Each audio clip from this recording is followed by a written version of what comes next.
Jadi ada orang di penjara dihukum karena nggak mau jadi pejabat, bayangkan. Kalau sekarang udah jadi pejabat, udah korupsi pun masih nggak dihukum ya kan.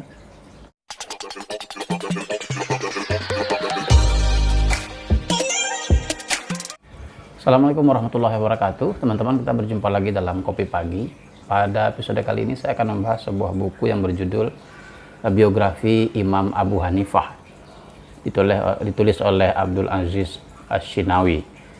Imam Abu Hanifah adalah imam mujtahid paling senior dalam Sunni ya. Kita tahu ada 4 mujtahid imam mazhab dalam Sunni, yaitu Imam Abu Hanifah, kemudian ada Imam Malik bin Anas, kemudian ada Imam Syafi'i dan Imam Ahmad bin Hambal. Dan Imam Abu Hanifah ini merupakan mazhab yang sekarang nomor 2 menguasai yang terbanyak pengikutnya di dunia.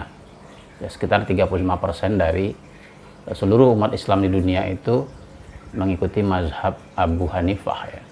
Kalau yang pertama itu adalah Imam Syafi'i. Sebagaimana kita di Asia Tenggara, di Indonesia ini sebagian besar adalah pengikut mazhab Syafi'i. Kalau Imam Abu Hanifah itu banyak tersebar pengikutnya itu di Asia Selatan ya, di India, Bangladesh gitu ya, Sri Lanka, Pakistan. Nah, Imam Abu Hanifah ini atau Imam Hanafi ini adalah sosok yang unik. Pertama, dia adalah seorang penjual pakaian dan tentu dia sebagai seorang penjual pakaian, dia sangat modis berpakaiannya. Jadi tidak seperti ulama pada umumnya yang kita bayangkan.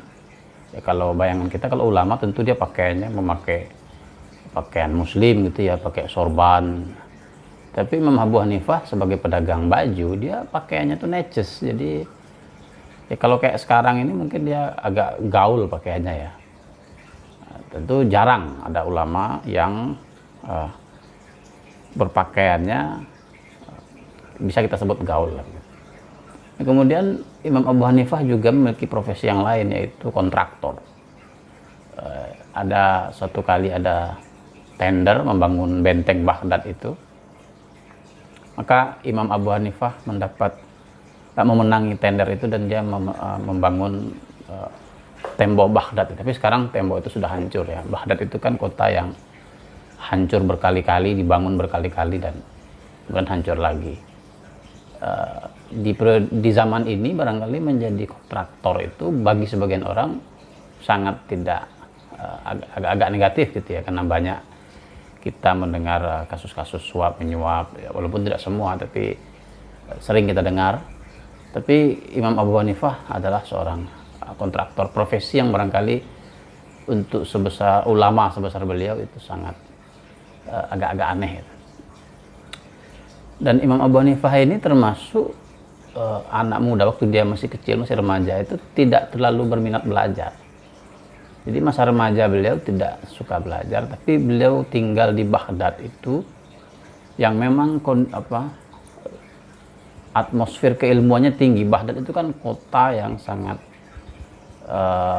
riuh gitu, jadi pusat peradaban pada masa itu, pada masa beliau lahir di akhir masa Bani Abbasiyah dan beliau lahir di akhir Bani Umayyah dan permulaan Bani Abbasiyah, di mana Bani Abbasiyah kan pusatnya di Baghdad. Jadi Baghdad itu adalah ibu kota yang sangat bergairah dalam ilmu pengetahuan. Jadi Imam Abu Hanifah muda itu walaupun tidak suka belajar, tapi karena kondisi di kota Baghdad itu banyak para teolog, banyak para ilmuwan, para ulama ya, beliau memang sudah pintar walaupun belajarnya agak malas-malas. Sampai akhirnya beliau ditegur oleh seorang ulama terkenal pada masa itu dan meminta beliau untuk mulai mendalami ilmu fikih. Maka beliau mulai mendalami ilmu fikih dan terkenallah beliau sekarang sebagai seorang fuqaha, seorang ahli fikih yang paling senior dalam mazhab Sunni. Dalam buku ini dimulai kisah orang tua dari Imam Abu Hanifah. Imam Abu Hanifah ini nama aslinya sebetulnya adalah Nu'man bin Thabit. Jadi ayah beliau namanya Thabit.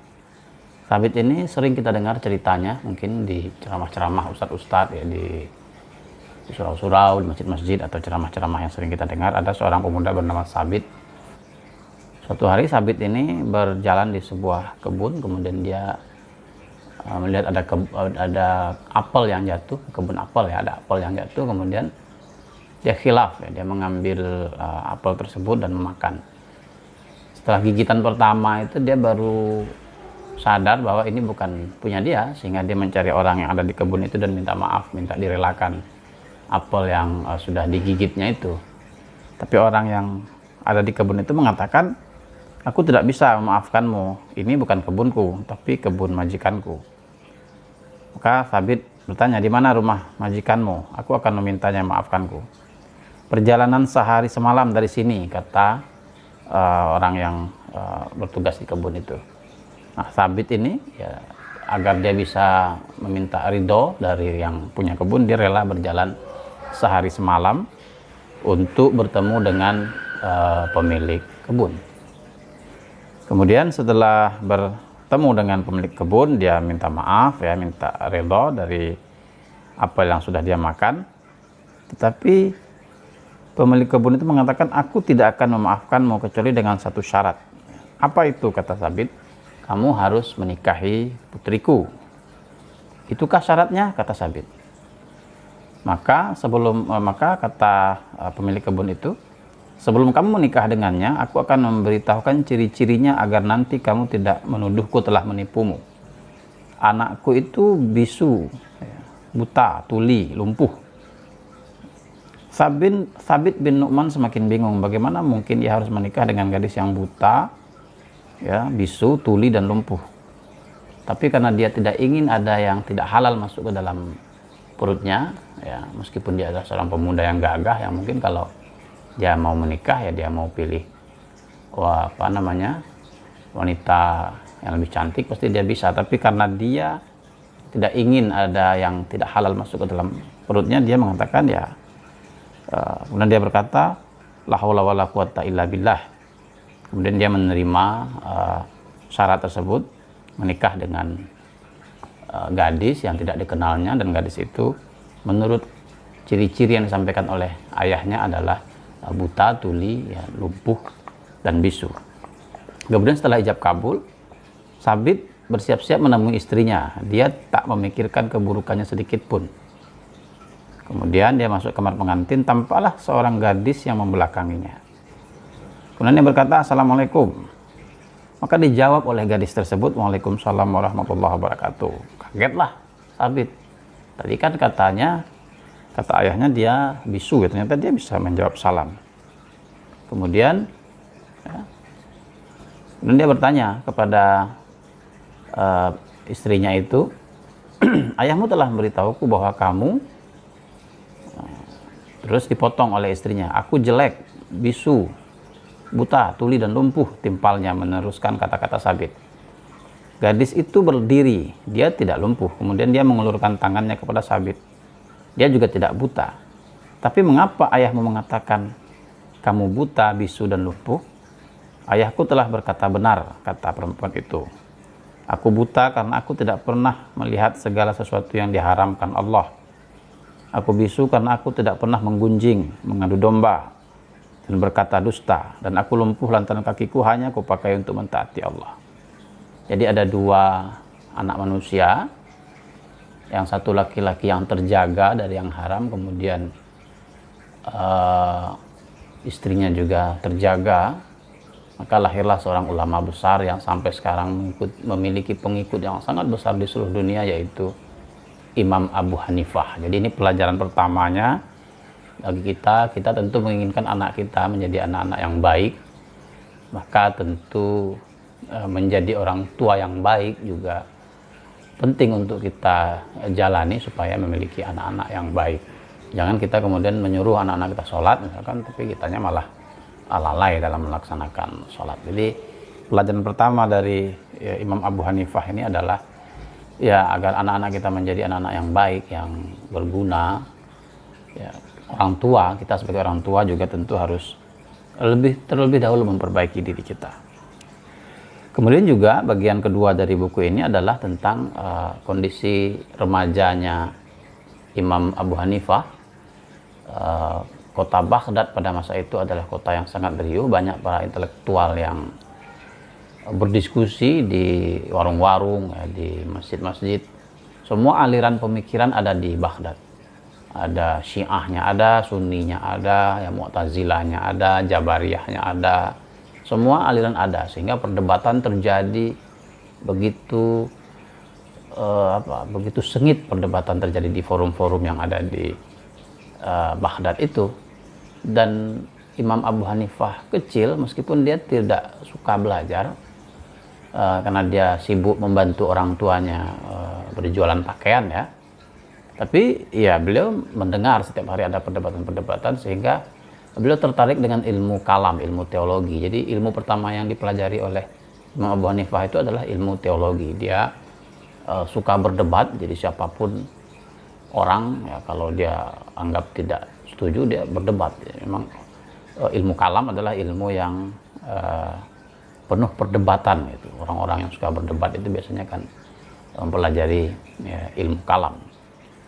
Tapi Imam Abu Hanifah kemudian melihat berdebat-berdebat itu tidak ada gunanya.